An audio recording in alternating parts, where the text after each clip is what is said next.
Assalamualaikum warahmatullahi wabarakatuh. Selamat siang semuanya. Perkenalkan, nama saya Triamati Ramadhani dengan NPM C10240031. Pada kesempatan kali ini saya akan mempresentasikan materi yang berjudul Kupas Tuntas PPH Pasal 4 Ayat 2 atau PPH Final. Tujuan dari presentasi ini adalah untuk memberikan pemahaman yang lebih mendalam mengenai aspek perpajakan ini. Lanjut saja ke materi yang pertama, yaitu konsep dan tujuan.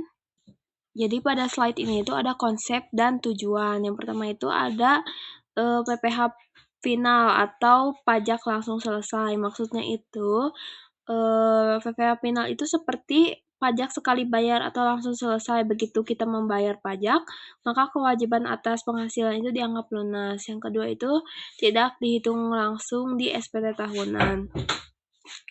Penghasilan yang sudah dikenakan PPH final ini tidak perlu lagi dihitung atas laporan ulang di surat pemberitahuan SPT tahunan.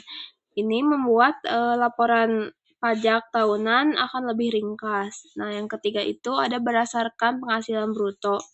Perhitungan pajaknya juga lebih sederhana, yaitu berdasarkan penghasilan kotor atau bruto, bukan penghasilan bersih. Setelah dikurangnya biaya-biaya, ini menyederhanakan administrasi. Tujuannya itu, jadi untuk ini itu menyederhanakan atau prosesnya dibuat simpel dan mudah dipahami oleh wajib pajak, terutama bagi pengusaha kecil dan menengah. Yang kedua itu lebih praktis, lebih mudah dan administrasi serta pemungutan pajaknya. Yang ketiga itu meningkatkan kepatuhan dengan proses yang sederhana dan praktis. Diharapkan masyarakat jadi lebih patuh dan rajin membayar pajak. Selanjutnya ada sistem dan cara hitung. Jadi sistem pajak di Indonesia itu ada dua jenis utama yang digunakan dalam administrasi perpajakan saat ini, yaitu ada yang pertama itu ada self assessment, yang artinya itu kita sebagai wajib pajak menghitung, membayar dan melaporkan jumlah pajak kita sendiri. Jadi pemerintah itu percaya pada kejujuran kita. Yang kedua itu withholding system. Yang itu artinya pihak lain atau biasanya perusahaan atau pemberi kerja yang memotong atau memungut pajak kita di awal. Contohnya itu pajak gaji kita dipotong langsung oleh kantor setiap bulannya. Selanjutnya di sini ada rumus PPH, yaitu dari tarif dikali penghasilan bruto. Selanjutnya, sebelumnya di sini kan ada PPH pasal 4 ayat 2. Nah, apa sih PPH pasal 4 ayat 2 itu? Itu adalah jenis pajak penghasilan yang bersifat final, artinya setelah pajak ini dibayar, urusan pajak atas penghasilan tersebut selesai, tidak perlu lagi dihitung lagi di akhir tahun. Nah, di sini tuh ada penghasilan apa saja sih yang termasuk ke dalam kategori ini tuh, sesuai dengan informasi di slide ini. Yang pertama itu ada bunga atau deposito obligasi koperasi. Jika kalian atau jika kita mendapatkan penghasilan dari bunga simpanan di bank atau deposito, surat utang, obligasi atau koperasi, bunga tersebut sudah dipotong pajaknya secara langsung dan bersifat final. Yang kedua ada dividen tertentu. Penghasilan berupa dividen bagian laba perusahaan dalam kondisi tertentu juga dikenakan PPH final ini. Yang ketiga ada hadiah undian. Setiap hadiah yang kita menangkan dari undian, misalnya hadiah mobil, dari kuis, akan dikenakan pajak final.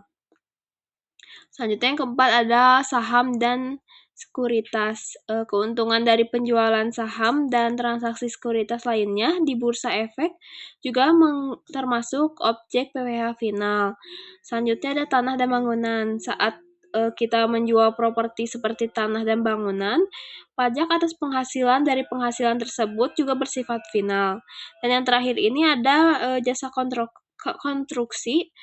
Bagian perusahaan atau individu yang menyediakan jasa pembangunan atau konstruksi, penghasilan dari proyek tersebut dikenakan PPH final. Selanjutnya ke slide. Di sini ada pajak bunga dan dividen. Nah, yang pertama itu ada deposito. Jika kita menyimpan uang dalam bentuk deposito, bunga yang akan kita peroleh akan dikenakan pajak sebesar 20%. Nah, yang kedua itu ada koperasi. Untuk simpanan di koperasi, aturannya itu sedikit berbeda dengan deposito. Jadi bila bunga yang kita dapatkan setara atau kurang dari 240.000, maka pajaknya itu ada 0 atau bebas pajak. Dan jika bunga yang diperoleh lebih dari 240.000, maka pajaknya menjadi 10%. Nah, selanjutnya ada obligasi atau surat obligasi itu adalah surat utang atau pajak bunga atau kupon. Obligasi ini tergantung dari mana obligasi tersebut diterbitkan. Obligasi dalam negeri dikenakan pajak sebesar 15%, obligasi luar negeri dikenakan pajak sebesar 20%. Nah, selanjutnya ada dividen. Dividen ini adalah bagian laba perusahaan yang dibagikan kepada pemegang saham. Tarif dasarnya itu sebesar 10%. Namun, ada kabar baiknya, tarif ini bisa menjadi 0% atau bebas pajak jika dividen tersebut langsung diinvestasikan kembali ke instrumen tertentu di dalam negeri sesuai dengan aturan yang berlaku. Selanjutnya di sini ada contoh kasus bunga deposito. Kasusnya itu Budi memiliki deposito sebesar 100 juta di bank dan mendapatkan bunga 5 juta. Ditanya itu berapa PPh final yang harus dibayarkan. Maka ininya tuh rumusnya tuh sama kayak tadi, tarif dikali bunga, maka PPh sama dengan 20% dikali 5 juta sama dengan 1 juta. Nah, di slide ini tuh ada investasi dan sekuritas. Nah, yang pertama itu ada saham di bursa sebesar 0,1%. Itu tuh untuk saham yang diperdagangkan di bursa. Kita melihat angka 0,1% ini bisa merujuk pada biaya transaksi atau mungkin potensi imbal hasil dari konteks tertentu. Selanjutnya yang kedua itu ada tambahan pendiri.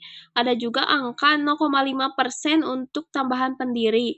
Ini tuh mungkin terkait dengan kepemilikan awal atau struktur biaya lain yang spesifik. Yang ketiga itu ada bursa berjangka. Selanjutnya, bursa berjangka menunjukkan angka yang lebih tinggi yaitu 2,5%. Instrumen ini biasanya melibatkan kontrak untuk membeli atau menjual aset di masa depan dengan harga yang disepakati hari ini. Selanjutnya ada diskonto SPN. Yang paling menonjol adalah diskonto SPN atau surat perbendaharaan negara sebesar 20%. Diskonto ini adalah selisih antara nilai nominal surat utang dengan harga belinya yang menunjukkan potensi keuntungan hasil investor yang membelinya di bawah nilai nominal. Selanjutnya ada kasus saham di bursa, yaitu kasusnya itu Dina menjual saham di bursa dengan nilai transaksi 100 juta. Ditanya itu berapa PPh finalnya. Perhitungannya itu tinggal PPh final itu sama dengan tarif dikali nilai transaksi, yaitu dari 0,1% dikali 100 juta, maka hasilnya 100.000. Selanjutnya di sini ada properti dan sewa. Nah, di sini tuh ada beberapa tarif yang berbeda tergantung dengan jenis transaksinya. Di sini ada jual tanah atau bangunan.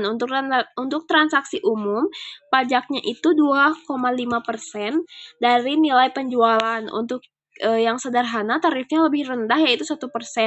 Dan untuk kondisi tertentu bahkan 0% tidak ada pajak. Nah, untuk sewa tanah atau bangunan, jika kita menyewa properti, pajaknya itu adalah 10% dari biaya sewa.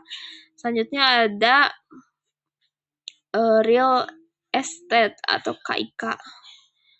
Itu untuk investasi real estate Melalui kontrak investasi kolektif atau KIK, tarifnya sangat rendah yaitu 0,5%. Selanjutnya di sini juga ada kasus sewa bangunan, yaitu kasusnya itu PT Maju menyewa ruko dengan biaya 50 juta per tahun. Ditanya itu berapa PPh finalnya. Maka perhitungannya itu dari 10% dikali 50 juta, maka hasilnya jadi 5 juta. Selanjutnya ada jasa konstruksi. Berapa tarifnya? Tarif pajaknya kisaran antara 1,75% hingga 4%. Nah, apakah semuanya sama semua? Tentunya tidak. Tarif ini itu tergantung pada kuantifikasi usaha atau sertifikasi perusahaan konstruksi yang kita buat. Semakin tinggi kualifikasinya, maka tarifnya juga bisa berbeda. Selanjutnya ada mekanisme pemotongan. Jadi kapan sih dipotongnya itu? Pajak ini akan dipotong saat pembayaran dilakukan kepada penyedia pajak konstruksi. Siapa yang memotongnya? Yang memotongnya itu pihak yang memberikan penghasilan atau penghasilan atau yang membayar kita, misalnya itu pemilik proyek atau pemilik perusahaan yang akan memotong dan menyetorkan pajaknya. Terus bagaimana sih jika tidak dipotong? Jika pemberi penghasilan tidak melakukan pemotongan, maka penyedia jasa konstruksi wajib menyetor sendiri pajaknya ke kas negara, seperti itu. Terus di sini juga ada ketentuan tambahannya, ada beberapa aturan penting lainnya, seperti tidak bisa dikreditkan. Jadi pajak yang sudah dipotong ini bersifat final, artinya tidak dapat dikreditkan atau digunakan sebagai pengurang pajak lain. Selanjutnya ada tidak dihitung ulang di SPT. Jadi kita tidak perlu menghitung ulang pajak ini dalam surat pemberitahuan tahunan. Yang ketiga ada pengecualian. Pengecualiannya itu terdapat beberapa pengecualian tertentu yang diatur dalam peraturan perpajakan. Selanjutnya ada tempat pajak administrasi pajaknya sesuai dengan nomor wajib pajak atau NPWP pusat perusahaan. Di sini ada contoh kasusnya jasa konstruksi. Kasusnya itu PT Bangun Jaya menerima proyek konstruksi senilai 1 miliar, tarif pajaknya itu 2%. Ditanyanya berapa PPh finalnya? PPh finalnya itu tinggal dikalikan saja. 2% dikali 1 miliar sama dengan 20 juta. Sekian presentasi dari saya mengenai PPh pasal 4 ayat 2 PPh final ini. Maaf jika ada kesalahan kata.